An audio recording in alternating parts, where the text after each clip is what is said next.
Olá pessoal, seja bem-vindo a mais um podcast para fazer direito. Hoje novamente tem a presença aqui do nosso querido ex-vereador, ex-deputado estadual, ex-deputado federal e atual advogado em exercício, Dr. Arnaldo Jordi. Doutor, muito obrigado por estar conosco novamente. É a segunda vez que temos a honra de recebê-lo e agradeço em dobro por estar disponibilizando tempo novamente para estar engrandecendo o nosso podcast para fazer direito. Seja bem-vindo. Paulo, eu que agradeço o convite. Para mim é um prazer muito grande a gente conversar com pessoas inteligentes como você, um operador da ciência jurídica como poucos. Eu tenho acompanhado, você já recebeu aqui muitos dos notáveis juristas desse estado e até do Brasil, não é? Então é um prazer grande ver aqui, em seu nome, toda a equipe aqui do podcast para fazer direito, que a gente discute a partir do direito uma série de assuntos que são de interesse da sociedade. Prazer muito grande estar aqui com você. Obrigado pelo convite. Doutor, vamos bater um papo sobre a atualidade. O que está mais em voga hoje é a COP30. Você acredita, pela movimentação existente na cidade de Belém, que Belém vai ter condição de receber a COP30? Não, em condições ideais não. Eu já participei de 3 COPs, na Polônia, na Alemanha e na França, além do Brasil, tá certo? E são países do primeiro mundo, da Europa, e cidades como a cidade de Bonn, na Alemanha, que é uma cidade industrial magnífica, e tem problema de fila, de alojamento, etc, etc, etc. É natural. Quer dizer, Belém não está nesse padrão, então é natural, é óbvio que nós vamos ter dificuldades para fazer. Eu não sei se isso é tão ruim assim. É bom que a Europa e o mundo inteiro saiba também das nossas dificuldades. Não adianta a gente escamotear. É bom que a Europa, o primeiro mundo, os Estados Unidos, a Europa, os países ricos, as corporações ricas, que muitas vezes conhecem a Amazônia apenas de avião, ou de livros, ou de redes sociais, possam compreender e conviver e saber as dramaticidades que não são poucas, são muitas da nossa Amazônia. Então isso é verdade, eu acho que a gente tem que fazer, vamos ter que improvisar aí uma série de situações, mas isso tudo faz parte da opção que o Brasil fez de trazer para a Amazônia uma conferência que é a maior conferência das Nações Unidas, que é a Conferência do Clima, que reúne cerca de 195 países, não é, do mundo inteiro. Isso é bom que aconteça aqui, eu torço que possa acontecer da melhor forma possível. Espero que a gente possa, pelos investimentos aí da ordem de 4, 5 bilhões que vão ser investidos em Belém, a gente possa priorizar coisas estruturais e definitivas. E o que eu estou assistindo, infelizmente, é muita pirotecnia. Tudo é COP, tudo é conversa, tudo não sei o quê, e muito pouca coisa estrutural, não é?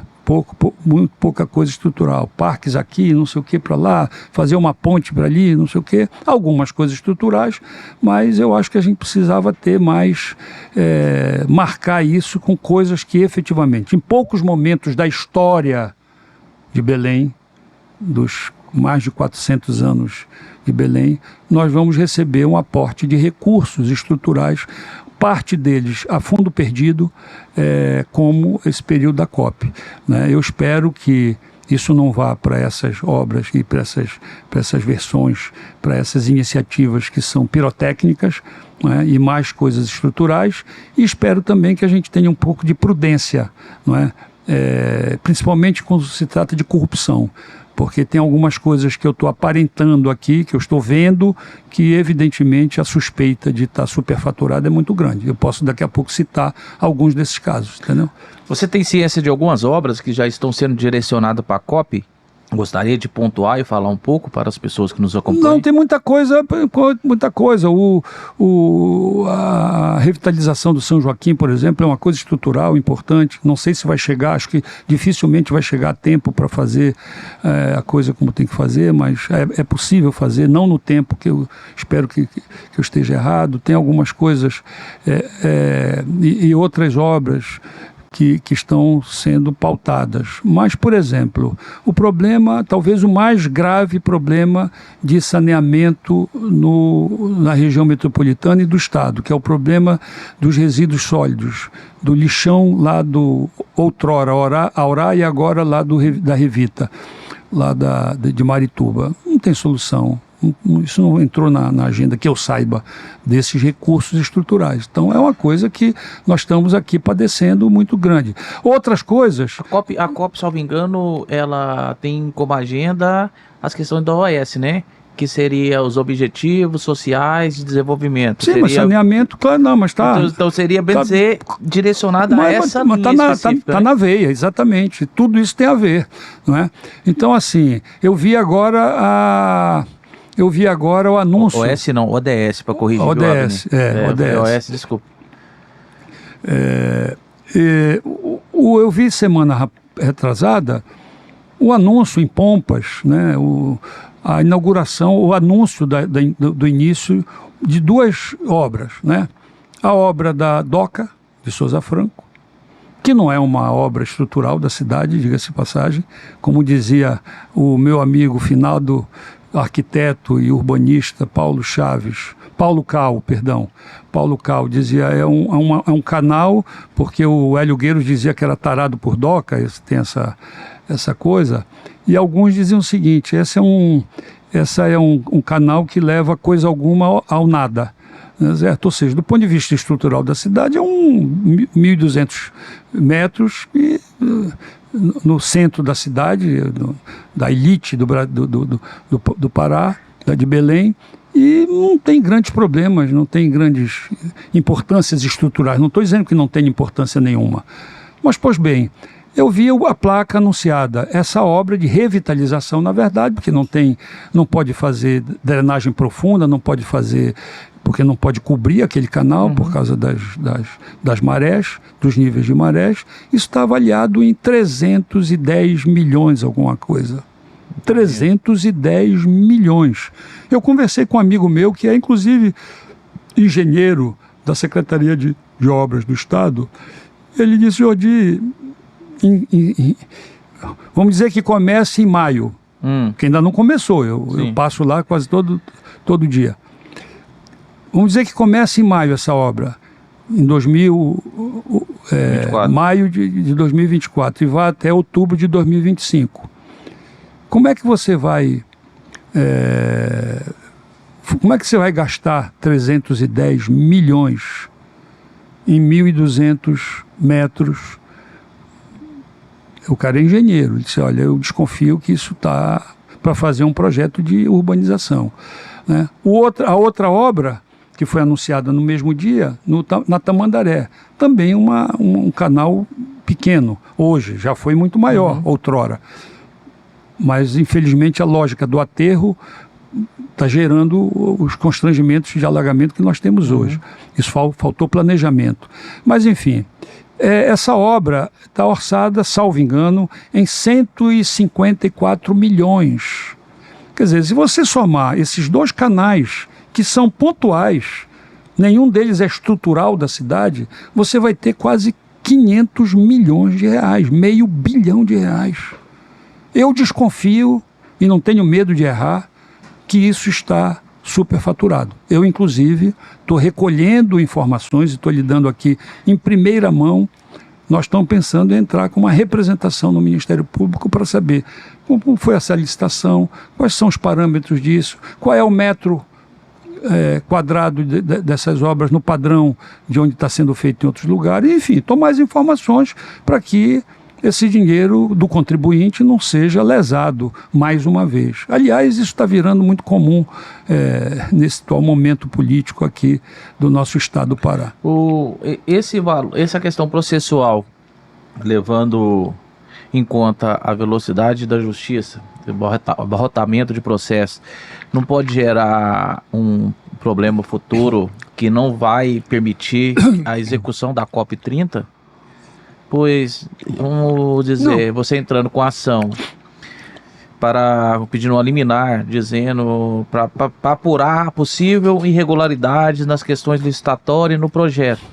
teoricamente o juiz não deveria mandar suspender a obra até a Não análise? necessariamente, se as informações estiverem corretas, em 72 horas se dá as informações e está sanado o problema. Simples assim.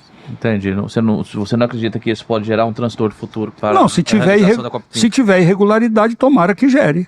Porque é dinheiro do cidadão, do contribuinte que está sendo pago. Não tem por que isso produzir resultados para melhorar a conta bancária nem o bolso de ninguém, individualmente, e nem de grupos políticos. Doutor Jordi, a gente... Sendo muito claro. Tivemos a oportunidade aqui em outro momento de receber até um grande amigo meu, o Márcio Pontes, que afirmou que provavelmente o prefeito atual, Edmilson Rodrigues, seria reeleito. Qual a sua percepção hoje do cenário político? Você acredita que o atual prefeito teria condição de reeleição? Eu acho que tem, condições tem. Aliás, isso é estatístico, né? Quem tem reeleição, salvo engano, pesquisa da Folha de São Paulo, do IPEC, não sei, 68, quase 70% dos prefeitos ou dos gestores que vão para a reeleição vão tem êxito na reeleição, porque estão pilotando a máquina. O Brasil tem um sistema eleitoral que é diferente de outros países, em que você pode pilotar o comando da reeleição com a máquina sem se licenciar, tá certo? Mas no Brasil pode, não tem nenhum problema. Então é natural que você possa ter a máquina operando com teus... mas isso não pode ser afirmado que peremptoriamente que será, porque infelizmente ou felizmente, mas eu acho que infelizmente o gestor Edmilson está muito mal avaliado. As pesquisas não são minhas, são dele, inclusive. Ele tem uma rejeição muito alta hoje por conta do problema do lixo, por conta do problema da educação, por conta do problema da saúde, por conta de uma série de coisas. São inúmeros fatos. Mas ele tem um fator que vai favorecer demais na eleição, que é a questão da COP30. Pois mas os recursos que estão chegando, né? Mas a COP não vai aparecer o resultado da COP daqui a 4 meses, tá certo? Sim, então isso não vai. Ele pode até anunciar, como está anunciando, e é natural que anuncie, não tem nada de errado, não é? O governador, o presidente Lula, num projeto de Itaipu binacional, acabou de liberar 300 milhões para obras. Mas você não acredita que essa questão do fator dele ter conseguido, juntamente com o governador atual do estado do Pará, trazer a COP30 para o município de Belém, seja um grande, vamos dizer assim, entre aspas, um cabo eleitoral para a reeleição dele?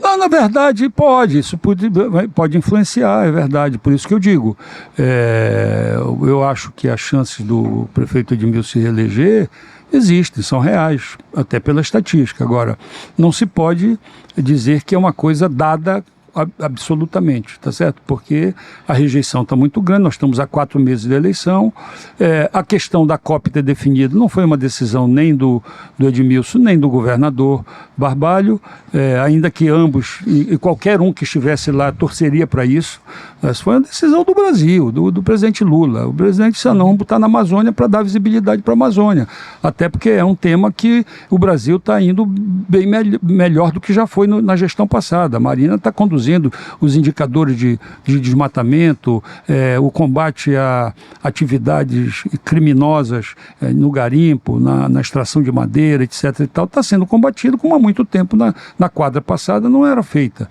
né? Você viu com um promotor de justiça, né, no Amazonas, que descobriu, que denunciou a maior comercialização de madeira ilegal, foi demitido na gestão passada. Delegados federais foram mudados porque faziam a fiscalização como deveria ser, a meu juízo. Então, eu acho que a tendência é melhorar. Então, Lula percebeu, acho que o presidente Lula tem uma acuidade política acima da média, isso é reconhecido por todos, percebeu e foi uma boa ideia, e claro que o governador tem interesse, o prefeito também, até porque ele é do alinhamento político, o Edmilson, com o presidente Lula, então é possível que isso possa respingar positivamente também também. Mas as obras não estarão acontecendo até daqui a 4 meses. A eleição é daqui a 4 meses, praticamente. Então, qual que seria a sua análise? Então eu acho, só para concluir, então eu acho que tem chance do presidente, do Edmilson ir para a reeleição, mas fazendo referência objetivamente ao comentário do meu amigo Márcio, não é uma garantia que ele possa ser eleito. Acho que o jogo em Belém está aberto. Então, falando nesse jogo aberto, quais seriam os outros frontes, né, de batalha? Que eles falam que a eleição é uma guerra, então qual que seriam os outros frontes de batalha? Teria o pessoal do PL, né? Sim. Provavelmente também pleitearam a prefeitura, e parece que existe uma outra frente também direcionada pelo atual governador do estado do Pará. Como que você vê essa análise dessa briga para a prefeitura? Quem que está na frente? Se você fosse apostar hoje, olha, as suas fichinhas, vamos não, eu não posso, eu sou presidente de um partido, então eu não posso apostar em eu não posso dar minha opinião pessoal sem que isto seja vinculado. Eu sou parte de um partido, sou presidente, por acaso, nesse momento, mas a gente tem um grupo grande conversando, vereadores em Belém, dirigentes do municipal, ex-vereadores, enfim, tem um grupo de lideranças que está discutindo. Eu te diria hoje com uma certa segurança, a aposta do deputado Éder Mauro, delegado Éder Mauro, é praticamente descartada para o meu partido, Cidadania 23. Não tem chance. Não é porque é bolsonarista também e tal, mas não é isso central. O Éder Mauro não consegue falar entre coisa nenhuma além de segurança, briga, porrada, bala, tiro, prender gente. É o tema dele, até porque é o ofício dele como delegado, tá certo? Não vou nem julgar se foi um bom delegado ou um mau delegado. Não vou entrar nisso. Mas, enfim. Então, isso para mim é pobre demais para enfrentar um problema, uma cidade complexa, como Belém, com as diversidades que tem, com o ICMS que tem. Não é qualquer um que vai enfrentar bem e sair bem. Eu acho que esse candidato é uma péssima escolha para... Eu já ouvi isso de bolsonaristas, dizer, não, para deputado tudo bem, mas para ser prefeito é difícil, porque ele não consegue, eu não vejo, eu acompanho às vezes as manifestações dele, não há nenhuma outra coisa a não ser xingar, falar mal de mulheres, de negros, de homossexuais, de não sei o quê, essas pautas bolsonaristas, do comunismo, de não sei o quê, e sim, como é que a gente vai governar efetivamente? Então, para nós, do Cidadania, está praticamente afastado. A candidatura do governador foi um ato autoritário, essa que é a verdade, porque mesmo no partido dele, o deputado Zé Capirão, pelas pesquisas que eu acompanho desde agosto do ano passado até hoje, o Zé Capirão pilotava todas as indicações, as pesquisas em relação ao Igor Normando, que eu não tenho nada pessoalmente contra, me dou bem com ele, acho que a outra era a Úrsula, que talvez estava cogitada, mas o Igor não tinha, até porque não tinha lastro para isso, foi vereador, estava no seu mandato de deputado, e qual é a virtude do Igor? Ser parente do governador. Aliás, virou moda nesse estado do Pará. Não importa a competência, não importa o cabedal, não importa a experiência, não importa o êxito exercido na sua atividade, nada disso importa. O talento das pessoas não importa. Se for do parentesco, da relação de parentesco, passa a ter magicamente todas as virtudes. Se não tiver, está condenado. Foi o que aconteceu com o Zé Capirão, objetivamente. Para obedecer o raciocínio cartesiano, natural, quem está melhor posicionado, eu imagino, aí é uma dedução minha, né, que o governador tenha dito, não, Zé Capirão, tu quer ser candidato? Vai, te viabiliza, vai para a rua. Igor, vai para a rua, pega o negócio das usinas aí, põe um colete aí, vai fazer o teu, né, o Úrsula, sei lá quem, tudo bem. Aí a Úrsula, o Zé Capirão e a Úrsula melhor posicionado, ele tirou o terceiro. Por quê? Porque era parente, sobrinho. Um garoto que não tem experiência, não tem lastro. Não sou eu que estou dizendo. É a história. Então, pela mesma razão, não tem condições, não tem estrutura, nunca disputou um executivo, não tem lastro. Né? Então, essas duas hipóteses, eu diria que estão praticamente afastadas, por decisão aí do grupo do Diretório Municipal de Belém. Agora, a escolha ainda não foi determinada quais são os outros, tem mais 4 ou 5 candidatos.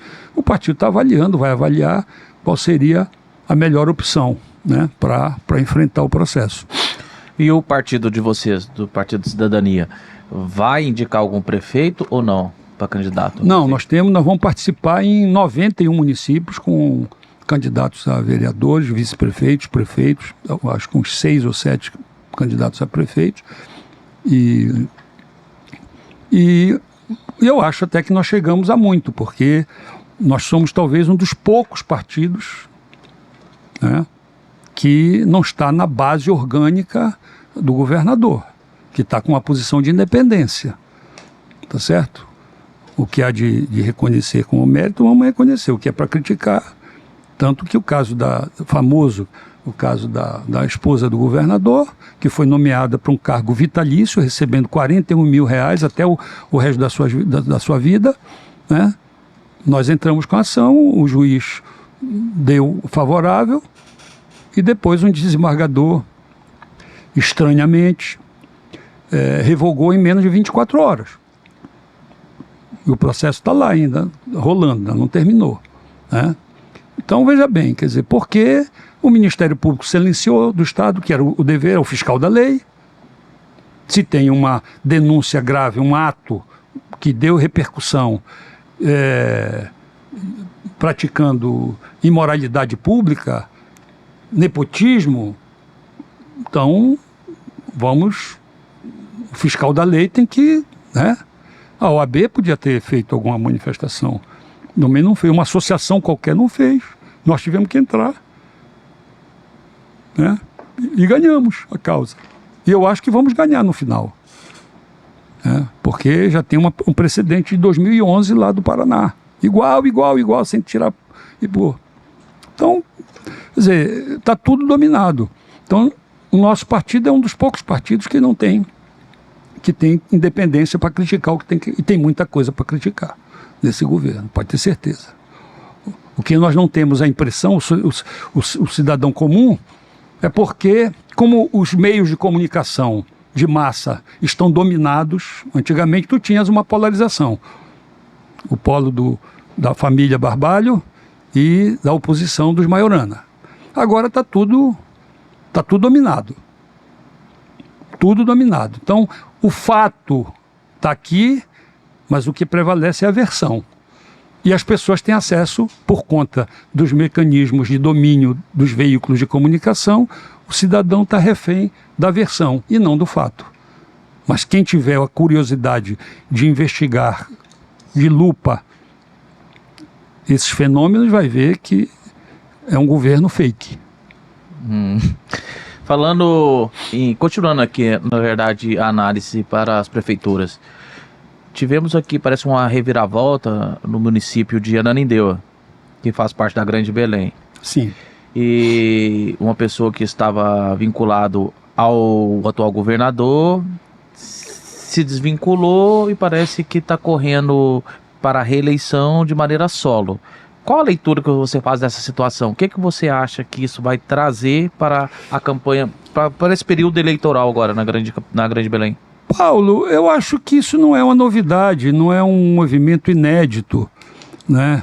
O governador Barbalho, ele não admite a disputa diante da adversidade. Ele não quer ganhar respeitando os adversários, ele quer anular os adversários. Essa que é a verdade. Nós estamos vivendo no estado do Pará uma ditadura institucional. Percebam, uma ditadura institucional. A Assembleia Legislativa está dominada, o Ministério Público está dominado, o Poder Judiciário está dominado. Um dia desse é nomeado, nada pessoal contra ninguém, mas um dia desse o governador teve que mexer na regra da OAB para nomear um garoto de 36 anos de idade. no desembargo. E todo mundo ficou calado. Você sabe disso. E ninguém se manifesta. A imprensa está dominada, está tudo dominado. Então, quer dizer, poucos momentos da história republicana paraense e brasileira, talvez, tenham vivido situações como essa. Então, mas o que eu estava dizendo, isso não é um fato inédito. Jarbas Passarinho e Coronel Alacide Nunes, final da década de 80, final de 70, início de 80, governador Alacide, ambos base do regime militar. Houve uma dissidência. O governador Alacide rompeu com Jarbas Passarinho, todo poderoso à época Jarbas Passarinho, ministro, presidente do Senado, fez parte da cúpula que articulou o golpe de 64, golpe militar de 64, Golbery, os militares das três forças, etc, etc, etc. O Jarbas Passarinho estava lá, foi ministro da Educação, depois foi ministro não sei o quê, da Previdência, depois foi líder do Senado, governador do estado do Pará. E o coronel Alacide. O coronel rompeu, apoiou o Jader na época, e o Jader ganhou a eleição, derrotou o candidato Jarbas Passarinho. Depois, o Jader elegeu o Hélio Gueiros, do Senado, né, que era seu amigo de alcova. Depois, o Hélio rompeu com o Jader rompeu com a Alacide e se deu a coisa. O Almir Gabriel, que era senador, foi prefeito nomeado em 82, fez uma boa gestão, depois foi secretário de saúde e aí foi para o Senado. Se elegeu senador, rompeu com o Jader, ganhou o governo. Aí juntou Jader e Jarbas Passarinho. O Almir derrotou os dois. Então, quer dizer, essas dissidências faz parte do cenário histórico recente do Pará. Então, o episódio do Daniel, o barco ficou pesado demais, aí senão afunda, então uma hora rompe. Foi o que aconteceu. O Daniel, que era um aliado, que inclusive ajudou a dissidência, que ele era do PSDB, ajudou a derrotar o Márcio Miranda, que era o candidato do governador já tem, depois de 20 anos praticamente, à exceção do período da Ana Júlia e governos do PSDB, derrotou, o Helder derrotou o Márcio Miranda com a concorrência da chamada província de Ananindeua. O Daniel e Pioneiro, etc. e tal, deram volta. Agora o Daniel rompeu e está dando trabalho e vai dar trabalho, porque ele está fazendo uma boa gestão em Belém, em Ananindeua, perdão, uma boa gestão, isso não é... Qual é o efeito disso, dessa dissidência? É isso que eu quero entender, qual o reflexo não, disso? Ele não tem espaço, o governador não dá espaço para ninguém, quer eleger não sei quantos, 90, 80 prefeitos para o projeto pessoal dele e não compatibiliza com outros interesses que são legítimos da política.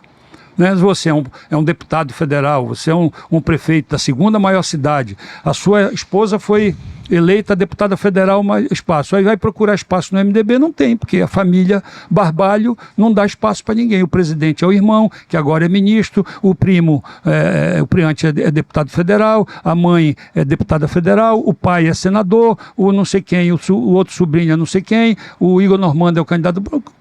O Tribunal de Justiça é um parente dele, agora para o Tribunal de Contas é a esposa que dorme com ele, que é a mãe dos filhos dele, vai fiscalizar os atos dele no Tribunal de Contas do Estado. Quer dizer, é brincadeira.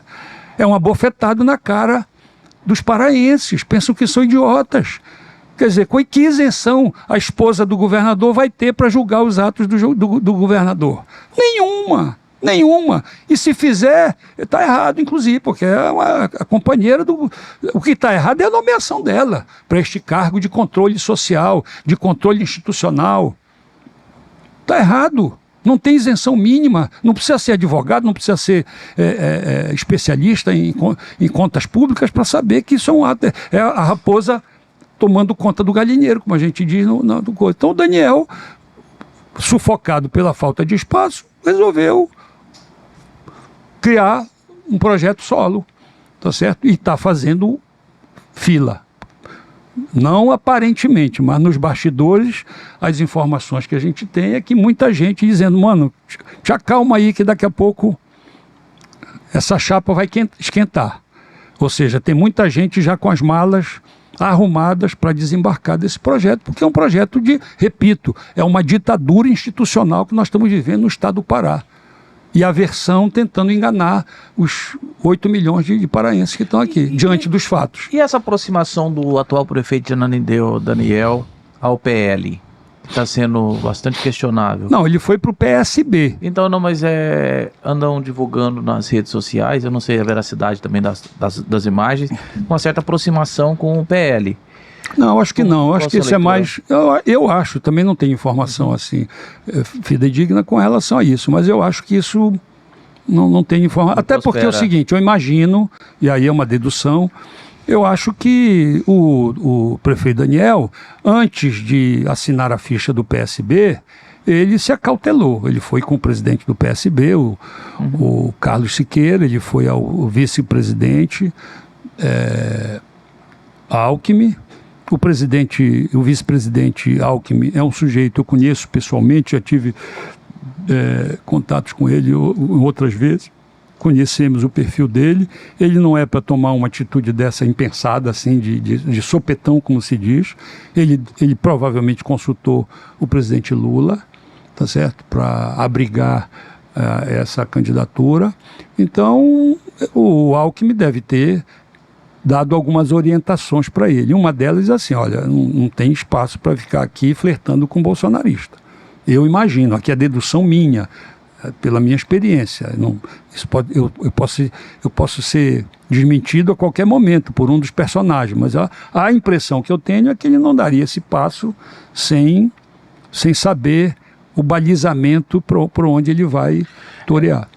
Saiu uma reportagem, eu não me recordo a origem, e se essa informação tiver alguma falha, me perdoe, que uma foto que estava o doutor Daniel juntamente com a presidente do PL, mulher de Ananindeua.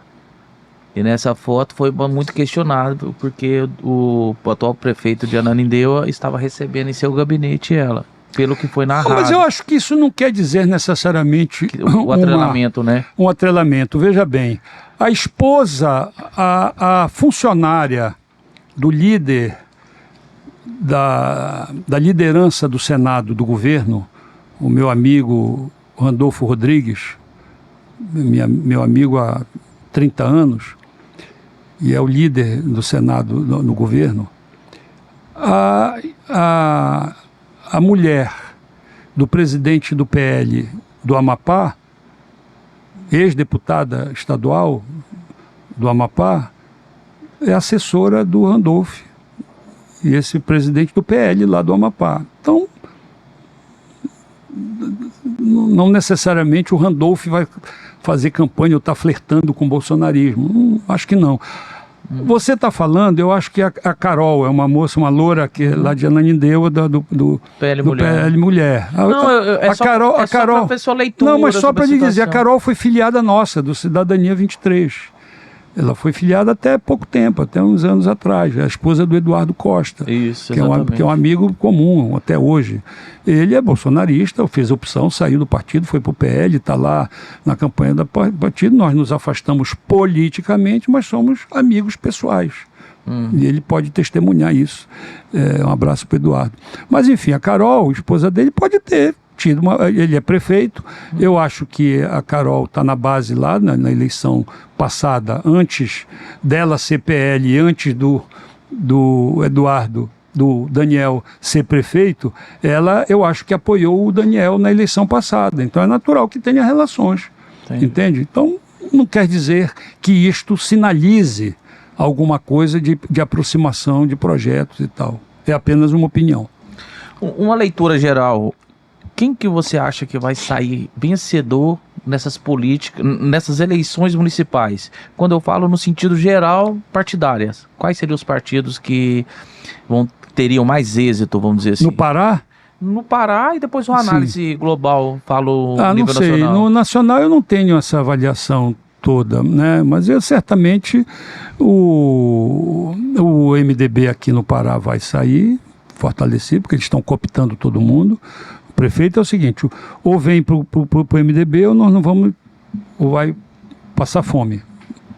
Tá certo? Não tem apoio, não tem nada. É assim que está sendo jogado o jogo. Né? Vários prefeitos disseram isso. Eu fui para lá porque não tem jeito. Mas a minha alma não está lá. Né? Não vou citar nomes aqui para não criar problema com ninguém. Mas então, o MDB, com certeza, vai ter alguma expressão. O PT, talvez algum. E o PL, tá certo? O PL, com certeza, vai aumentar a votação. Se vai eleger mais ou menos, eu não sei. Aqui no estado vai crescer por conta dessa bolha bolsonarista, tá certo? Eu acho que sim. O resto vai ficar mais ou menos na média. Não, União Brasil, por causa do fundo eleitoral, que está na base do governador, e o PP também. São os 3 partidos que o governador está privilegiando. O MDB, o PP e o União Brasil, dentre outros. Eu acho que, salvo engano, meu amigo Jordi, semana passada nos deparamos novamente com a prisão, com a segregação do ex-deputado federal Vladimir Costa. Qual foi a sua leitura dessa prisão? Amigo, eu não tenho nenhuma simpatia política com o Vladimir. Acho que é uma política espetacularizada demais. Fala muita coisa, bate desnecessariamente e de forma, às vezes, falsificada em muita gente, tá certo? Portanto, esse tipo de estilo eu não tenho nenhuma proximidade, mas eu tenho alguma formação jurídica, tá certo? Eu acho que foi abusiva a prisão, estou falando análise jurídica, até onde eu alcanço, certo. E ouvindo outras pessoas com quem eu acho que foi uma prisão... A cautelar, você acha que transcendeu? Uma prisão cautelar por um crime de opinião. Você poderia tomar imediatamente uma série de outras medidas, inclusive punitivas, ainda que cautelarmente, para coibir, digamos assim, o efeito supostamente danoso produzido. Até o efeito pedagógico, punitivo mesmo. Punitivo, alguma punição, suspende o blog e paga não sei o quê, enquanto a gente vai analisar o mérito. Mas eu soube um dia desse por um advogado que sequer a denúncia está formalizada ainda, tipificada. Então, quer dizer, raspar a cabeça para o americano, negar todos os pedidos de relaxamento, ainda que provisório, tá certo? Mediante entrega de passaporte, de outras cautelas, acho que foi abusiva. Repito, não tenho nenhuma procuração, não simpatizo pela forma de fazer política do Vladimir, ele sabe disso, mas eu acho que juridicamente foi abusiva. Teve motivação política por conta dele contrariar as coisas que ele está dizendo do governador. Não é nada. A contradição aparente foi com a deputada, e eu não entro nesse caso, porque eu já fui vítima desse tipo de política que o MDB faz de chantageando pessoas, enveredando por questões com calúnias, inclusive, tá certo? Mas essa prisão, do jeito que foi feita, teve motivação política, não tenha dúvida nenhuma. Sobre a tragédia que vivenciamos no Rio Grande do Sul, e você mencionou logo no início, eu não sei se já estava gravando, mas que de fato sensibilizou todo mundo, inclusive o pessoal aqui no estado do Pará, que fizeram várias frentes de arrecadações. Então, o que você, como advogado, como ex-deputado, faz de leitura para criar uma solução para o pessoal do Sul? Qual que seria uma leitura? O que você poderia contribuir, amigo, para essa situação, deixa eu lhe dizer, de forma muito franca e objetiva. Isso é uma tragédia, todos nós estamos comovidos, eu já dei a minha contribuição pessoal de campanha lá, e acho que muita gente fez isso, do Brasil inteiro, de fora do Brasil, apoio internacional, o governador, os governadores em geral, os prefeitos, o presidente Lula, todo mundo está dando uma contribuição, pobres, ricos, pretos, brancos, gente de todo jeito, a solidariedade. O Brasil é formidável nesse sentido, né? Gente que não tem o que comer dentro de casa, foi lá, conseguiu comprar uma garrafa de água mineral e um pacote de fralda e mandou para o Rio Grande do Sul. Quer dizer, é o gesto, tá certo? Isto tudo, segundo a Confederação Nacional dos Municípios, é para arrecadar em termos de recursos 12 bilhões de reais, que é o que vai custar a reparação material da tragédia do Rio Grande do Sul. 2.400.000 pessoas atingidas, 436 municípios dos 500 e poucos atingidos, 636 mil pessoas sem água e outras coisas. E essa tragédia. Pois bem, 12 bilhões avalia a Confederação Nacional dos Municípios. Você acha que é pouco isso? É muito? O ministro da Suprema Corte do Brasil, essa figura esquisita, para não chamar outra coisa, chamada Dias Toffoli, numa única canetada, anistiou 18,6 bilhões de reais, bilhões de bola, para anistiar a multa, confessa, já estavam começando a pagar, de 2 empresas corruptas que praticaram corrupção, confessas. Nós fizemos e foi errado, e como é que a gente pode reparar para não fazer de novo e como continuar? JBS, essa marca conhecida do povo brasileiro, e Odebrecht. A Odebrecht, na época, soltou uma nota oficial, um dia desse foi publicada aí, dizendo que, fazendo a meia-culpa, ou seja, ela já tinha começado a pagar a dívida que ela confessou. Aliás, jornais de hoje ou de ontem dizendo que a Petrobras está entrando na ação contra a Odebrecht e contra a JBS por causa dos danos que foram praticados. A Petrobras, que é do governo, que é o titular principal, é o governo. Então, veja bem, esse Toffoli, nós estamos falando da Suprema Corte do Brasil. Ele dá uma canetada dessa. Quanto está ganhando esse rapaz ou a mulher dele, que já foi trabalhadora? Aqui é a pergunta que eu e milhões de brasileiros estão fazendo. Entende? É muito estranho isso. Aí ele diz assim, mas é porque o Toffoli era... Aí vem o negócio do bem ou mal. Porque o Toffoli era ligado ao PT. Não sei. Peraí, e o André Mendonça, recém-nomeado pelo Bolsonaro? O terrivelmente evangélico liberou. Mas aí não liberou, fica daquela questão do dissolvimento. Só para concluir, não. O seu André Mendonça, indicado pelo governo, anistiou o mega criminoso Sérgio Cabral. 428 anos de condenação. Vou repetir. 428 é a somatória de anos que coube as condenações do Sérgio Cabral. Quem liberou o Sérgio Cabral? André Mendonça. Ou seja, de um lado e de outro, esta é a Suprema Corte. Estou dando 2 exemplos. Não quero dizer que todos eu não sou naquelas que acham que o Supremo tem que ser satanizado, etc. e tal, mas a gente não pode silenciar de coisas que são objetivas. Estou dando o nome das pessoas. O Sérgio Cabral ia desfilar na Sapucaí agora, homenageada por uma agremiação carnavalesca, está lampreiro, dizendo que vai ser candidato daqui a 428 anos de condenação, colarinho branco, bandido, entende? Liberado por um ministro da Suprema Corte. Gente, quer dizer, aí o cidadão, uma hora dessa, nós já estamos numa quarta-feira à tarde, dezenas de jovens negros sem alfabetização, sem escolaridade, dependentes químicos, pobres, desempregados, eles já foram presos porque roubaram uma bicicleta, uma carteira, um smartphone e tudo bem. Eu não estou dizendo que isso está certo e precisa ser perdoado, tem que penar. Agora, crime patrimonial, típicos de sociedade excludente como a nossa. Um bacana desses na Suprema Corte ganhando 60 mil reais de coisa, com tudo, com todas as mordomias que o Supremo tem, e deputados e senadores, etc. E tal, libera um bandido que desviou bilhões de reais e está de boa.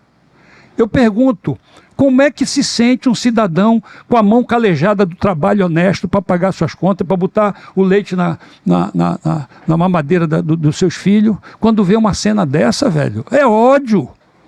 É ódio, isso desestrutura a sociedade. Isso não tem paz, isso não tem solidariedade que suporte. Vira ódio. E com razão. Nós somos o país, talvez a 4ª maior sociedade do planeta, mais desigual. Os dados do PNAD saíram agora, mês passado. 1% dos mais ricos concentram a renda equivalente aos 50% mais pobres.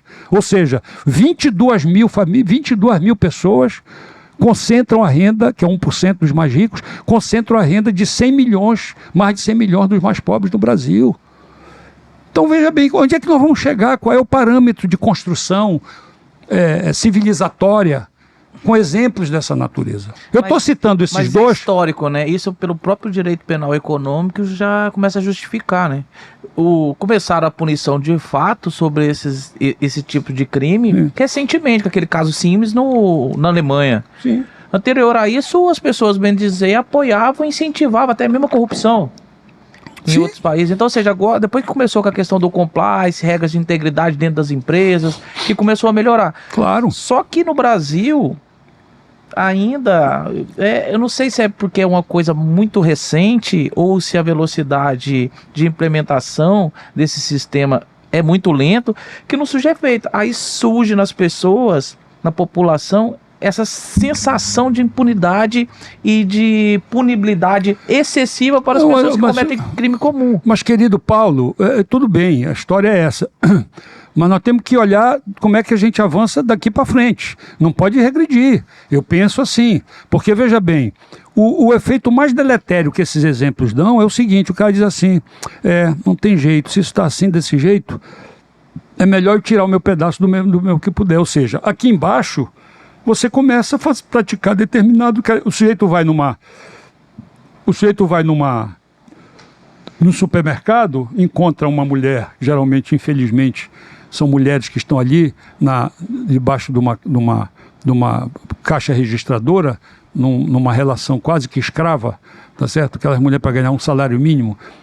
E às vezes aquela mulher está com a cabeça lá no filho, que está doente em casa, não tem marido, não tem nada. E ela passa o troco errado. Em vez de dar uma nota de R$5, dá uma nota de R$20. Esse cidadão que está aqui, que pegou, de 10 que aconteça, quantos tu acha que devolve o dinheiro? Diz a minha senhora, era para a senhora me dar R$5, eu lhe dei, a senhora me deu 20. Tá certo? Ou seja, o cara ainda vai dizer assim, no grupo do lado, dos amigos, vai dizer, uma otária ali me deu a mais, ainda vai sobrar para a gente tomar uma cervejinha aqui, ainda vai festejar isso, como se tivesse sendo... Ou seja, esse tipo de coisa que a gente vê, o Gedel, vice-presidente da Caixa, é descoberto meses depois, com 51 milhões em malas, como nós vimos na coisa. Quer dizer, se isso está acontecendo ali e fica impune... O Gedel está preso? Está em alguma penitenciária? Está nada. Está nada. Está todo mundo liberado. Esse cidadão diz assim, porra, eu vou recorrer a quem? Não, eu vou tirar o meu pedaço também, não está valendo mais nada. Ou seja, você corrói o código de ética moral. De cabo a rabo. Aí teus filhos vão fazer o quê, mano? Você tem que ficar dizendo todo dia em casa de que isso não é por aí. Olha, não, isso não serve como exemplo. Isto como eu digo para minha filha, isso é o lado do mal, o lado do bem não faz essas coisas. Para a gente tentar, digamos assim, conter um pouco esta ideia que vem endógena, porque o negócio está sistêmico. Aí você pergunta assim, mas isso é besteira, negócio de... Não, peraí, Portal da Transparência. O Brasil desvia 220 bilhões, com B, por ano na corrupção. Isso é o que está registrado, previsto oficialmente. Deve ser muito maior, mas vamos dizer que seja isso. Amigo, a corrupção desfalca, tira dinheiro de quem? Aí alguém diz assim, do povo. Não, não é do povo. Porque o povo sou eu também, você é do povo, todo mundo aqui é do povo. A corrupção corrói direitos elementares dos miseráveis do povo. É o cara que depende da escola pública, da unidade básica de saúde, do remédio gratuito porque é de uso contínuo de idosos. Você quer ver uma situação interessante, Jordi? E capaz de ter passado por você quando você estava na Câmara dos Deputados ainda, federal, no caso. Que foi a questão do lobby. O lobby está para ser votado e regulamentado no Brasil há muito tempo. Por que eles não regulamentam isso? Porque vai mexer com a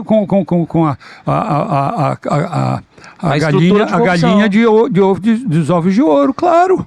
Claro, na hora que você estabelecer qual é o limite das coisas e como deve ser feito, qual é o procedimento... A transparência que ele deve ter. Você, um sindicato, receber com uma liderança política para dizer o seguinte, nós estamos aqui fazendo um lobby para aprovar o projeto tal, mas esse lobby, os interesses que estão... Quer dizer, quando você regulamenta isso, você... elimina a margem do lamaçaldo, da bandalheira, da corrupção, sem deixar o Brasil está inventando uma história que é o seguinte: existe o crime tipificado, foi punido, o criminoso não aparece. É o único, dos poucos países, não é o único, claro, mas é um dos poucos países que tem a digital do crime e não tem a digital do criminoso.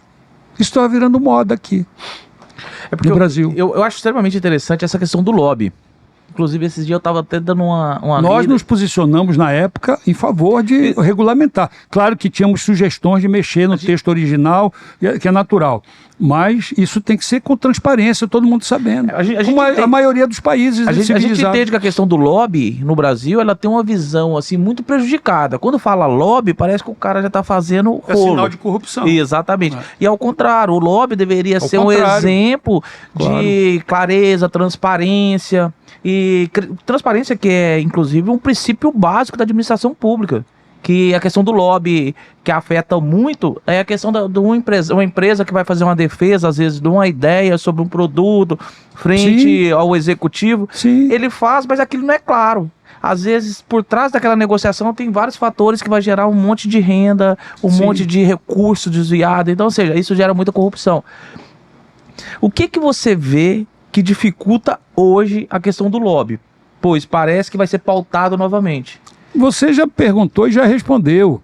Existem interesses poderosos, alguns até travestidos de falsidade, de falsificações, como essa história de dizer, não, esse negócio de lobby é coisa para oficializar a bandalheira. Ao contrário, o lobby, na hora que tiver regras definidas, como baseado em experiências internacionais, Estados Unidos, o lobby é regularizado, Alemanha, França, Itália. Salvo engano, só em Portugal que está para ser regulamentado na Europa. Sim, mas Portugal, do ponto de vista dessa cultura de controle, de governança, em muitos aspectos são muito mais atrasados que o Brasil. Mas, enfim, mas estão regulamentando. Estão regulamentando. Então tem que regulamentar. Qual é o melhor modelo? Aí é uma discussão que o Congresso tem que fazer, a exaustão. Mas tem que regulamentar, porque na hora que você regulamentar, você diz assim, isto aqui pode, isto aqui não pode. Isto aqui deve ser assim, isto aqui não pode ser assim. Tem que ser por aqui. Então isso dá transparência, isso dá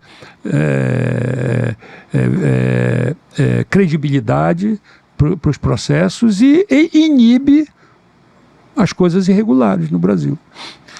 Eu sou a favor. Porque é interessante essa questão do lobby, né? Que quando ocorre, todos os tipos de agenda, ela deve ser publicada.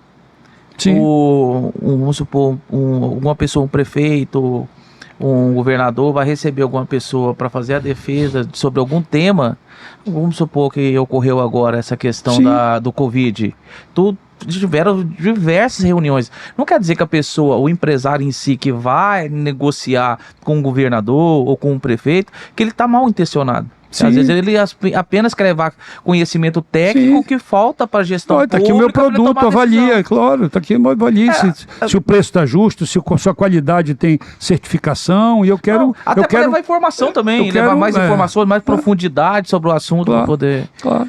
Então é extremamente interessante. Agora, você entrou no tema que a gente debateu na última vez que esteve aqui. Eu queria saber se mudou um pouco da sua opinião. Qual crime é mais grave? Um crime cometido por um político ou um crime cometido por qualquer pessoa comum? Quando eu falo crime político, eu falo esses crimes penal econômico. Não, eu acho que se você tem uma institucionalidade maior, o crime devia ser agravado. Porque um cidadão comum, semi-analfabeto ou até analfabeto, que comete um crime qualquer, principalmente quando se fala de improbidade, ele tem que ser punido, claro, mas às vezes ele está no limite do crime famélico, ou seja, ele praticou aquele furto por uma necessidade, mas não devia ter feito.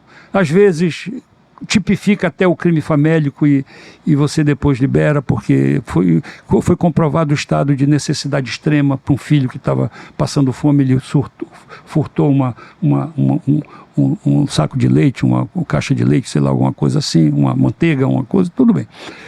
Então é uma coisa. Agora, o sujeito que pratica isso sem precisar, tendo informações, sabendo como é que funciona, quais são os efeitos penais e criminais disso, e faz. Ou seja, na minha opinião, é muito mais grave, ainda que ambos estejam enquadrados no mesmo tipo penal. Mas eu acho que isso aqui tem um efeito moral muito mais grave. O efeito social. Do que o... Sim, porque claro. a análise que eu tenho Claro. é um pouco mais, eu não vou dizer mais profundo, mas é uma leitura um pouco diferente. É o efeito, quando você comete algum tipo de crime, onde você está retirando qualquer dinheiro dos cofres públicos, você está afetando um conjunto social, você está afetando toda a sociedade. Sim, então sim. é um crime contra a sociedade Claro, todo. tô de Então deve acordo. ser punido com mais rigor. Quando a pessoa comete um crime individual, ok, esse crime provavelmente ele pode ter um reflexo até mesmo no contexto social. Sim. Daquele indivíduo. Então, Sim. ou seja, existem fatores que modificam muito a leitura. E muitas pessoas não conseguem analisar. Às Não, vezes, claro, me o deparo desfalque de um dinheiro da saúde, por exemplo, está matando milhares de pessoas naquele momento.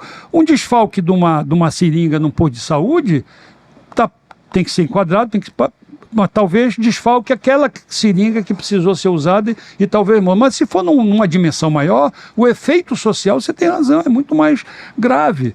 Mas o que eu estou dizendo é o seguinte, o conceito do combate à corrupção é muito estadocêntrico, no senso comum. E eu acho isso errado. O problema da corrupção não é só dos políticos, não é dos políticos, não é dos empresários, são deles também e talvez principalmente, porque tem muitos mais motivos para dar o exemplo do que o cidadão comum semi-analfabeto que está furtando por necessidade às vezes, ainda que isso não justifique. Mas o que eu quero dizer é que quando você vai, esses crimes do supermercado que eu falei, o cara que sai agora à noite e o cara pede a carteira, faz uma infração de trânsito e o cara, em vez de trazer a carteira de coisa, traz uma nota de R$50 ou de R$100 e às vezes o próprio agente, e com todo respeito aos nossos agentes de trânsito, mas os fatos me obrigam a dizer isso em nome da verdade. O cara já chega lá e diz, aí meu chefe, não vai ter jogo? Né? Como é que a gente pode resolver? Ou seja, já se insinuando. Café. Cadê o café e tal, alguma coisa assim. Então ele já pode dizer o seguinte, o cara já pedindo um dinheiro. Quer dizer, e você faz aqui, vai dizer, o cara queria me multar ali, um otário, e eu puxei logo uma oncinha, puxei não sei o quê, e já resolvi se vangloriando. Isso aí é o cidadão corrompendo, corrupção ativa ou passiva, ou as duas coisas, misturada, tá certo? Diante do Estado, porque aquele agente é um representante do Estado. Então é isso que nós estamos tratando, entende? Então esse cara que faz isso, que faz o negócio do supermercado, eu viajo muito, viajava mais ainda, mas agora menos. Mas você chega no interior, às vezes saindo com pressa, e diz assim, mano, vê a minha conta aqui e me traz o recibo. Aí o cara, a mocinha que está lá no hotel, na pousada, sem levantar, sem olhar para o cara do freguês, na frente de todo mundo, assim, doutor, de quanto é o recibo que o senhor quer? Aí eu me faço de ingênuo, eu digo, não entendi, como é assim? Não, o recibo que o senhor quer, o senhor não pediu o recibo? Pedi. Quanto é o recibo que o senhor quer? Eu digo, mas como assim, minha irmã? quanto é o valor da pousada, da diária, né? Da dormida, o lanche que eu pedia, Coca-Cola, sei lá o que for, cerveja. Porra, quer dizer, é automático, isso aí já está no processo. Quer dizer, eu pergunto o seguinte... É estrutural isso. É estrutural, é endêmico. Aí eu pergunto, o sujeito que faz isso em coisas comezinhas, triviais do dia a dia, quando esse cara chegar na condição de vice-presidente da Caixa Econômica, como chegou o Gedel, ele não vai fazer isso? Mas você não acha que o exemplo já vem de cima? A pessoa analisa mas pessoa que tem dinheiro... Mas o cara não sabe nem o que é Gedel, ele não tem noção disso, ele está no interior, ele pratica isso. Por quê? Porque a sociedade já deu sinais de que é assim que funciona. Sim. Porque ele lê o caso do Toffoli, ele vê o caso do André Mendonça, e diz assim, o que é que eu vou fazer? Eu tenho que me virar aqui de qualquer jeito. Eu vou me defender de qualquer jeito. A lei de Gerson. Entendeu? Então, assim, porque as pessoas não se espelham em pessoas menores. Mas eu acho o seguinte, o cidadão, o ser humano, tem um direito... É uma atribuição do reino animal em que os homens, o sapiens, né, distingue dos seres das outras espécies do reino animal. O Homo sapiens se distinguiu por uma série de evoluções, e aí quem quiser ler o Harari lá, que ele aprofundou nisso. Mas enfim, o que eu quero dizer, o cidadão tem o livre-arbítrio. Porque eu não fiz isso. A maioria, estou dizendo aqui sem erro, a grande maioria, a escandalosa maioria dos deputados no Congresso Nacional com quem eu convivi quase 10 anos e a grande maioria dos deputados no estado do Pará, eu não estou dizendo que eu sou o único, a grande maioria cobra comissão ao liberar uma emenda parlamentar. Eu não vou citar nomes aqui para não gerar direito judicial. Mas eu já disse isso em rodas pessoais, inclusive na presença de alguns. Entendeu? Cobram 20%, 30%. Alguns querem antecipado. Se você der 1 milhão para construir uma escola, um posto de saúde, um hospital, ele quer 300, 250 mil antecipado na conta. Entendeu? Ou seja, a fraude... Da comissão, fraude para execução tem que estar embutida. Esse dinheiro é dinheiro público, dinheiro de emenda parlamentar e do Tesouro, ou seja, do contribuinte que paga 17,5% quando vai comprar um pão, um quilo de café e uma dúzia de ovos e qualquer coisa, em média. Tá certo? Você paga preto, branco, grande, rico, pobre, etc e tal. E no Brasil, o pobre paga mais do que no rico. Só para concluir. Então, assim, esse dinheiro público, eu estou botando, através do deputado, do senador, emenda parlamentar do dinheiro público. Para construir um bem público. Eu quero 200 mil, 250 mil de 1 milhão que eu destine. Como é o nome disso? Roubo. Roubo, sem tirar nem pôr, com R grande. Este roubo é maior do que do cara que furta o smartphone, às vezes por necessidade. Não justificando, ambos têm que ser punidos. Mas como é que leva isso para a empresa? É por isso que eu queria só fazer um adendo. A empresa que vai pegar para executar essa escola, ele não vai ter mais 1 milhão, nesse exemplo citado. Ele vai ter o quê? 700 mil. Claro. E ainda vai ter que pagar. Então como é que essa conta fecha? Não vai fechar nunca. Quem paga essa conta é o cidadão. Ele vai tirar esses 200 ou 250 mil da obra. É isso. Da obra. A obra era para ter 200 metros quadrados, vai ter 150. Quem paga é o cidadão. O que eu quero dizer para você é que esse tipo de roubo, de crime que está banalizado, eu não sou obrigado a fazer. Eu não vou contar uma historinha aqui para vocês, depois eu conto particular aqui, porque vai demorar muito tempo.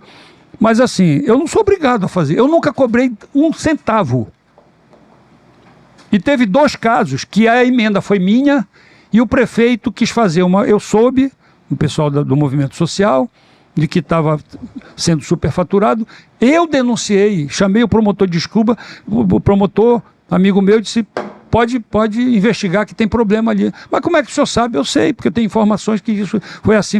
Mas, deputado, me diga de quem é essa emenda que o senhor está denunciando? Eu digo, é minha. Você sabia que se chama compliance? Mas eu entreguei a emenda inteira, nunca cobrei nada para ninguém. Não tem um cidadão no Pará, vivo ou morto, que diga, o Jordi teve que pagar um esquema aqui qualquer para poder liberar uma emenda. Nada, zero, em tempo nenhum, ninguém, nenhum centavo, nem favor nenhum. Então assim, a influência eu poderia fazer, o que todo mundo, repito, o que quase todo mundo faz. Tem poucos outros que não fazem também. Então, só para o debate que a gente está fazendo, não é porque alguém lá em cima está fazendo que eu sou obrigado, aí o exemplo lá de, não, eu tenho livre-arbítrio de não fazer. Porque meu pai e minha mãe me trouxeram uma noção do que é certo e o que é errado em algumas coisas, ao juízo dele. E eu resolvi seguir. Entendeu? Outras coisas que eles me disseram que era o certo, depois a vida me ensinou que não era bem certo. Bater, não sei o quê, para castigar. A gente olhava umas palmadas. Hoje eu não sou capaz de dar uma palmada num filho meu. Mas isso é gerações que mudaram conceitos e a gente foi aprendendo com coisas. Mas eu quero dar um exemplo simples como esse, dizer o seguinte, você tem livre-arbítrio. Então, se um cidadão pratica esse crime comum no dia a dia, ele quando chegar como vereador, e nós vamos eleger centenas, milhares de vereadores agora, daqui a 4 meses, a primeira coisa quando ele sentar na cadeira, diante de um prefeito, ele vai dizer o seguinte, quanto é o esquema nosso de mensalinha por fora? E se for um cara que não pratique essas coisas, no berço, vai dizer assim, não, eu não estou interessado em praticar isso, eu quero discutir o problema da educação. Aí tu diz assim, existe esse tipo de gente? Claro que existe. De um lado e de outro. Mas é isso que aquele caso da Siemens é interessantíssimo, porque é o seguinte, ele que de fato a gente pode falar que startou o sistema de compliance mundial. O que aconteceu? Sim. A Siemens, é uma empresa Sim. lá da Alemanha, ela foi pego num sistema de corrupção Sim. com a Nigéria. O que aconteceu? Eles foram multados tanto nos Estados Unidos, onde comercializavam na bolsa, quanto na Alemanha. E foram punidos de fato, não igual o caso Odebrecht aqui, totalmente diferente, foram realmente punidos. Odebrecht e todos os outros. Né? Aí o que eles fizeram? Estipularam multas e procedimentos. Então eles tiveram que implementar o sistema de compliance e integridade dentro da empresa. No Brasil foi beneficiado com isso, porque quando eles identificaram corrupção dentro da Siemens aqui, no caso dos viadutos que estavam fazendo, eles mesmos se denunciaram. Sim. Que faz parte do sistema de compliance. O que eu acho interessante desse sistema todo, Jordi? Até para a gente entender qual que é a sua percepção. Hoje, salvo engano, no Rio Grande do Sul e em Brasília, para contratar com a administração pública, você tem que ter o sistema de compliance e integridade implementado, que é acima de 5 bilhões. Sim. Por que eles não colocam isso em todo o setor público? Qual que seria a sua análise sobre essa situação? Porque não tem interesse, amigo. Isso aí também, olha, eu vou arriscar o que o sistema o que eu tenho ouvido de alguns empresários aqui, amigos meus aqui, que o esquema está escandaloso de corrupção, de cobrança de comissão, o cara diz assim, Jordi, tem caras que querem sociedade, eles não querem mais 10% nem 20%, o cara quer sociedade 50%, entendeu? Eu não vou citar nomes aqui em respeito às pessoas que confidenciaram isso, mas isso não é segredo para ninguém. Qualquer pessoa medianamente informada aqui no estado do Pará sabe disso. O esquema de corrupção é brutal, promovido pelo alto escalão. Tem nome, tem sobrenome, essas coisas, entendeu? É autorizado, tem comissão. Se não sair, não tem jeito. Quer a próxima empresa? Não tem nada, não, então sai. Aqui tem que deixar, tem que molhar a planta. Para uma correção sobre esse sistema estrutural, endêmico que tem de corrupção em todo o Brasil, Você tem alguma leitura? Não, mas aqui no Pará está maior, Então, está acima da mas média. eu falo assim, A informação que eu tenho é essa. Qual que seria o caminho? Qual que seria uma solução para tudo isso? Tem medidas que foram feitas, experiências de outro lugar. Até que você falou agora, compliance. Padrões de governança mais atualizados e de maior controle social. Atuação do Ministério Público com um pouco mais de independência. Porque aqui no Estado, com honrosas exceções, eu tenho maior carinho e paixão e sempre me dediquei. Os promotores sabem disso, mas o Ministério Público do Estado do Pará se anulou completamente em algumas coisas. Não é capaz de ter o mínimo de posição de independência. Com honrosas exceções, e muitas exceções que existem de promotores e promotoras magníficas, extraordinárias. Mas enquanto instituição está complicado, entendeu? Então, quer dizer, isso tudo são elementos de um componente como um todo, né? Você vê, eu acabei de dar exemplos aqui dessas duas obras. R$500 bilhão, 2 canais para fazer paisagismo. Não quero fazer nenhuma ilação, mas eu vou pedir a investigação, vou formalizar o pedido para os órgãos competentes a investigação, claro. Que isso dá na cara. Né? Se a gente fosse dedicar a isso, não faz outra coisa na vida, porque todo lugar tem uma historinha dessa. E vamos lá. Você fez a denúncia. Vamos colocar assim, como a denúncia.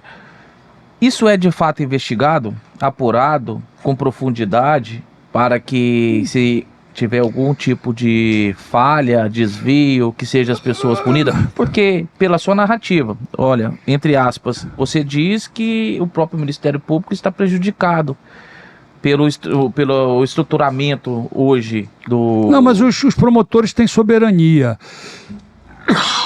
Por isso que eu não quero generalizar. Mas os promotores têm soberania para fazer. Eu vou fazer. Eu não posso lhe responder pelo sistema como um todo. Uhum. Eu sou a parte minoritária do sistema. Eu vou fazer a minha parte. Eu tenho maior confiança pela instituição do Ministério Público, né? Mas o Ministério, no Estado, a meu juízo, como instituição, não estou falando das pessoas, não estou falando dos promotores e das promotoras em geral, mas enquanto instituição, na minha opinião, está muito, mas é muito a dever. Muito a dever. Algumas coisas que eram óbvias. Aí diz assim, Ministério Público está com a palavra silêncio total. Silêncio total. Coisas que a gente manda para silêncio total. Ainda mais quando se fala de autoridades. Quando se fala em autoridades, então parece que há um apagão, há uma ausência de fosfato na memória das pessoas, né? Mas eu vou fazer a minha parte, eu vou entrar no Ministério Público, vou ver se isso cabe ao estadual ou ao federal, né? E vou fazer a minha parte, vou acompanhar.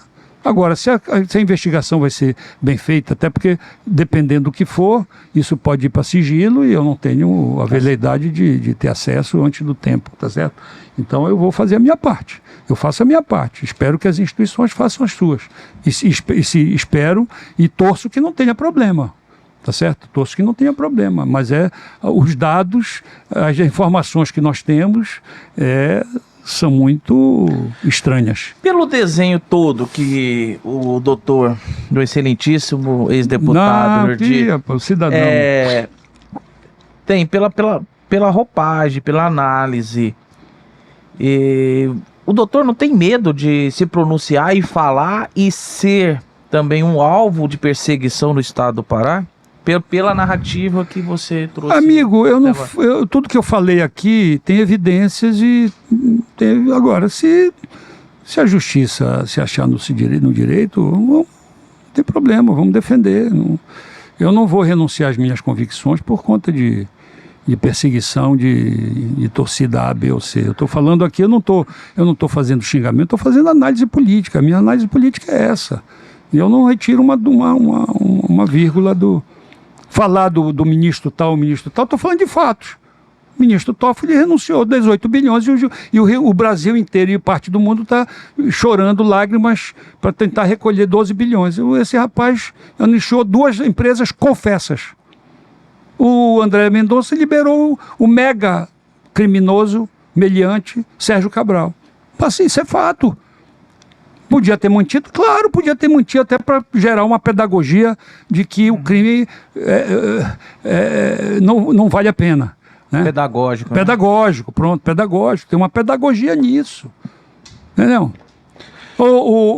Tem um ex-deputado condenado já transitado e julgado, estamos aqui no Maio Laranja, o mês de combate à exploração e abuso sexual de crianças e adolescentes, que foi preso lá quando foi a denúncia, porque teve um certo apelo, ficou lá 24 horas preso, depois foi liberado, muito dinheiro, muito advogado.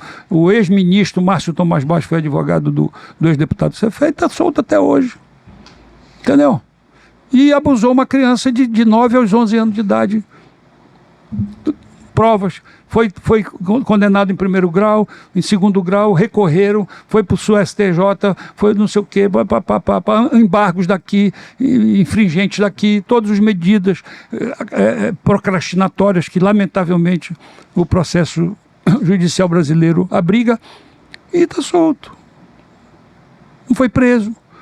Os outros condenados pela CPI, a CPI terminou em 2010.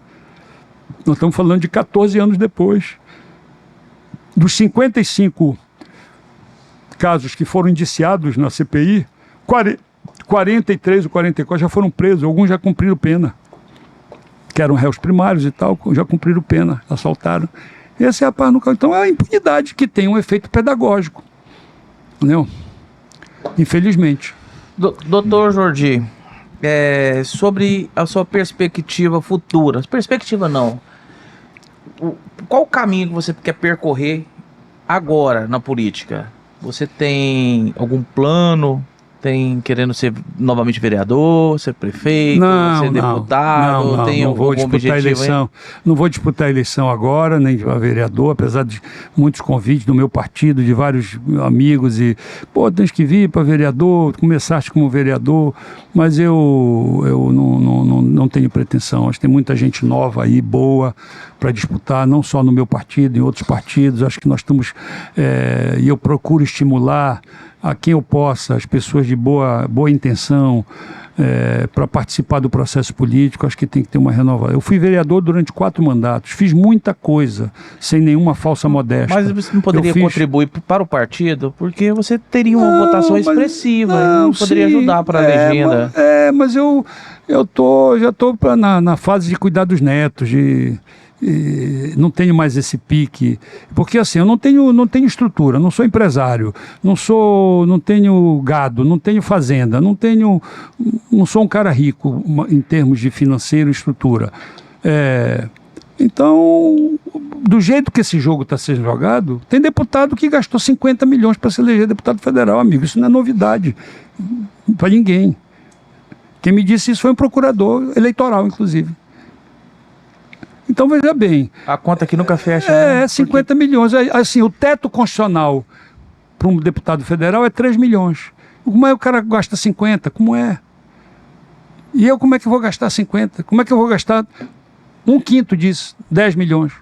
Mas você não acredita que a internet deixou mais democráticas as eleições? Claro. Mas eu estou dizendo o seguinte, eu não estou nesse jogo, entendeu? Não estou nesse jogo. Não sou da base, da panelinha desse ou daquele.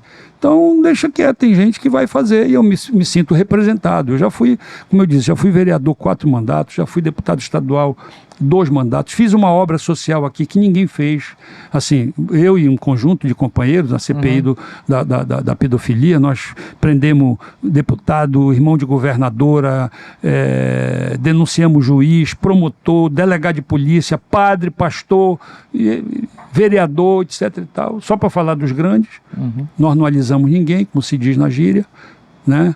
E isso deu uma credibilidade para a causa que depois estourou de denúncias e pessoas se sentindo credibilizadas porque a gente pegou gente graúda, não pegou só gente pequena.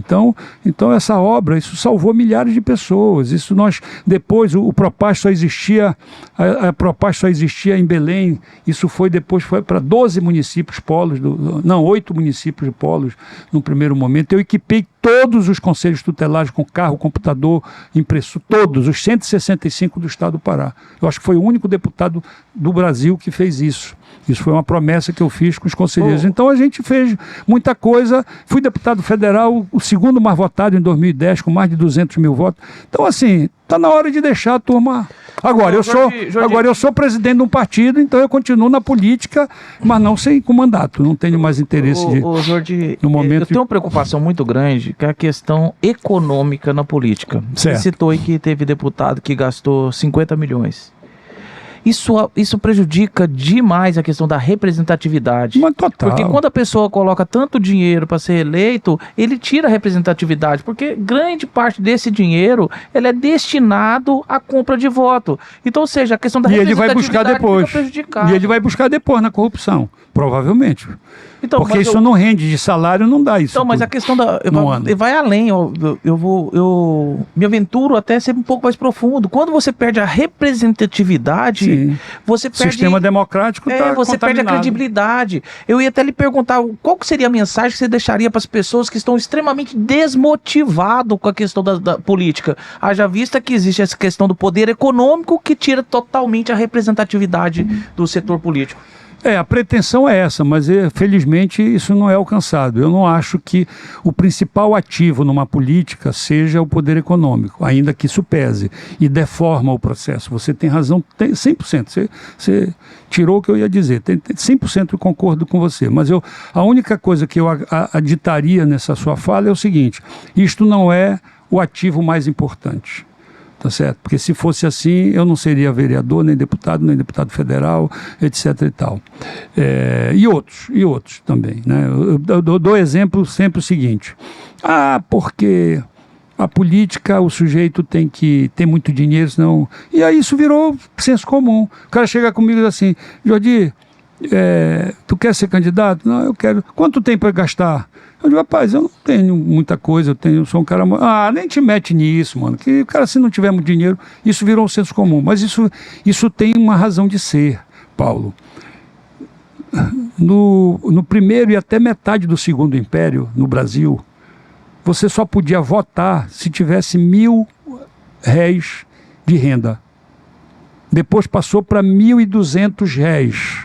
Porque já tinha muita gente na época, diante das elites, votando. Depois mudou por causa de muita luta.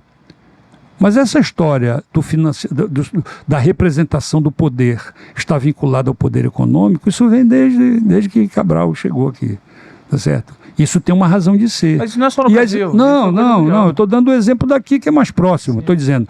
Ou seja, esta cultura foi feita para as elites, para que o poder fique na mão das elites.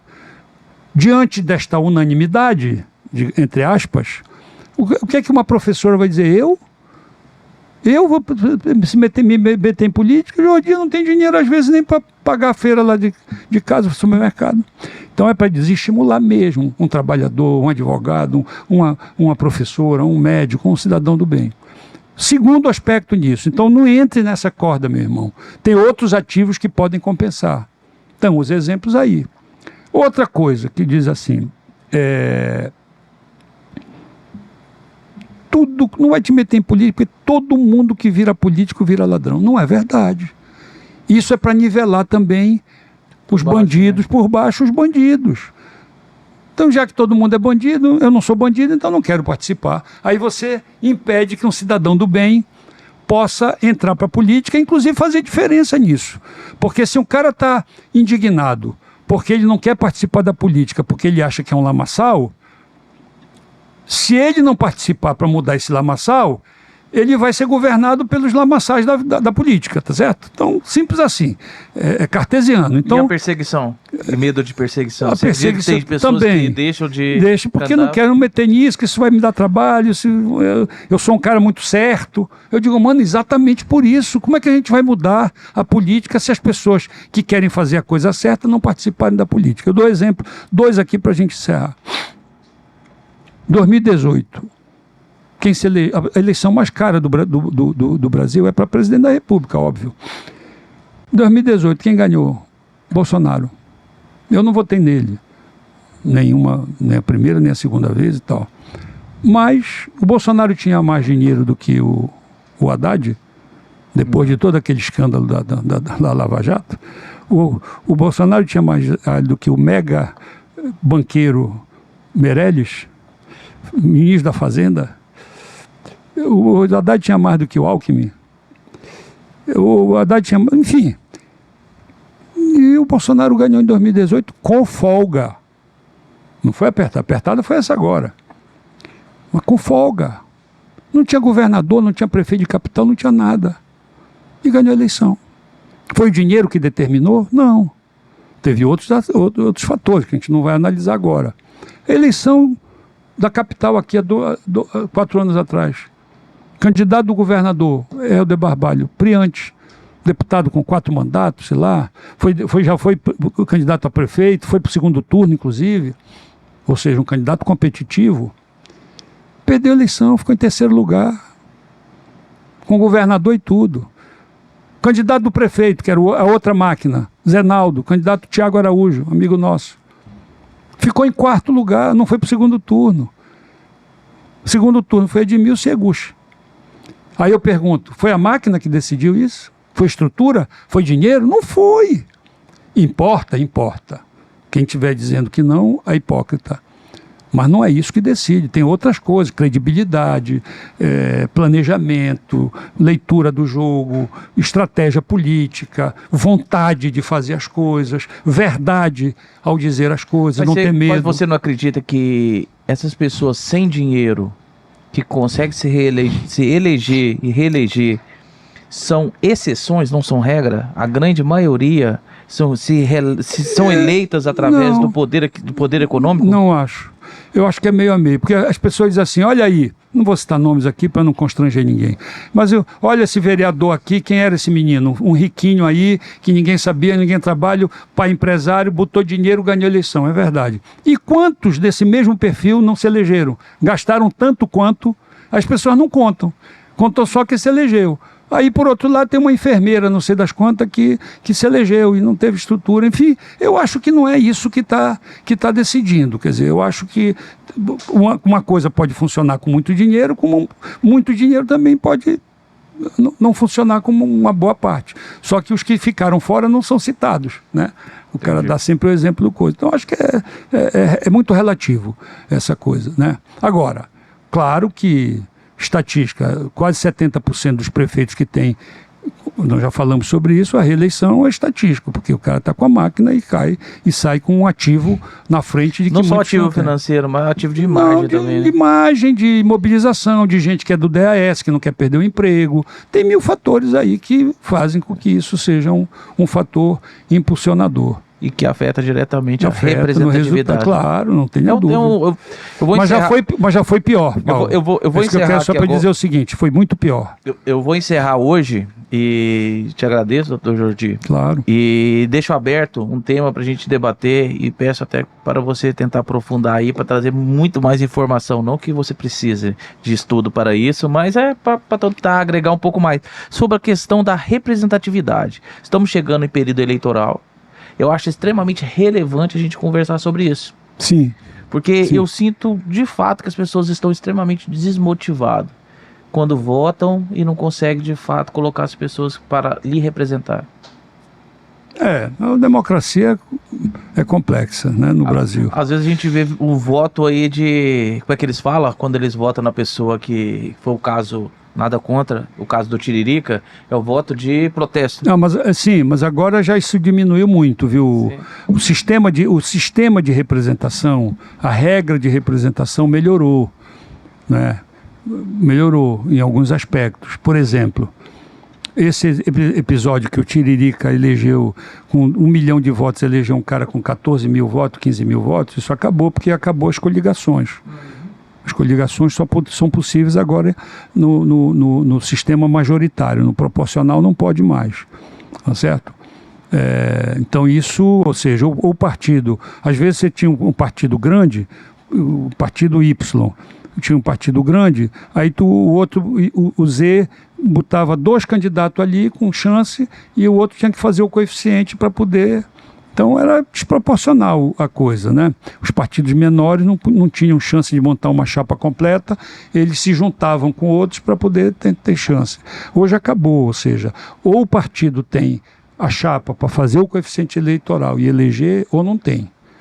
Isso reduziu, porque o Brasil, até 6 anos atrás, tinha 35 partidos representados no Congresso e mais 19 pedindo inscrições. A tendência disso é reduzir, como já reduziu. Na eleição de 2018, 14 partidos não alcançaram a cláusula de desempenho, que é o outro instituto.